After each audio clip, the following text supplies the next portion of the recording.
অবরোধের প্রায় 2.5 ঘন্টা পর আলটিমেটাম দিয়ে শাহবাগ মোড় ছেড়েছেন এমপিওভুক্ত শিক্ষক কর্মচারীরা। বৃহস্পতিবার দুপুর 12টার মধ্যে দাবি পূরণ না হলে মার্চ টু যমুনা কর্মসূচি ঘোষণা করেছেন তারা। এদিকে সারা দেশের বেসরকারি শিক্ষা প্রতিষ্ঠানগুলো কর্মবিরতি অব্যাহত রয়েছে।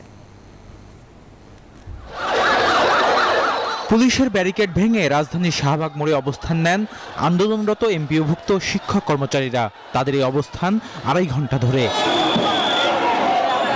শাহবাগ মোড় অবরোধ করায় গুরুত্বপূর্ণ এলাকাটিতে দেখা দেয় তীব্র যানজট। অবশেষে বৃহস্পতিবার দুপুর 12টা পর্যন্ত আলটিমেটাম দিয়ে শাহবাগ ছাড়েন আন্দোলনকারীরা। এর আগে 3 দফা দাবি সামনে রেখে কেন্দ্রীয় শহীদ মিনারে জড়ো হতে থাকেন শিক্ষক কর্মচারীরা। তারা জানান, শুধু আশ্বাস নয়, তাদের দাবি আশ্বাসের বাস্তবায়ন। প্রজ্ঞাপন যদি আজকের মধ্যে 12টার মধ্যে জারি না হয় তাহলে আমরা এক দফাতে চলে যাব।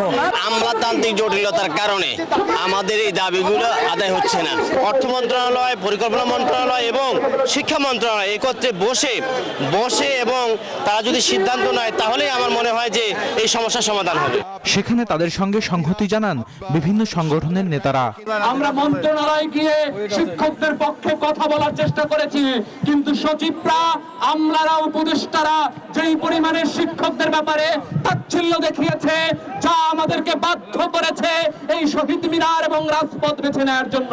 তারা আরো এই পুলিশকে লেলিয়ে দেয় আমাদের শিক্ষকদের গায়ের উপর হাত তুলতে। কত বড় সাহস এদের! এরা ভুলে যায় এরা চেয়ারে কিভাবে বসেছিল। চিকিৎসা ভাতা ও বাড়ি ভাড়া 20% বাড়ানোর দাবিতে এই আন্দোলন করছেন সারা দেশের এমপিওভুক্ত সব শিক্ষা প্রতিষ্ঠানের শিক্ষক ও কর্মচারীরা। বদরুল আলম শাওন, নিউজ 24, ঢাকা।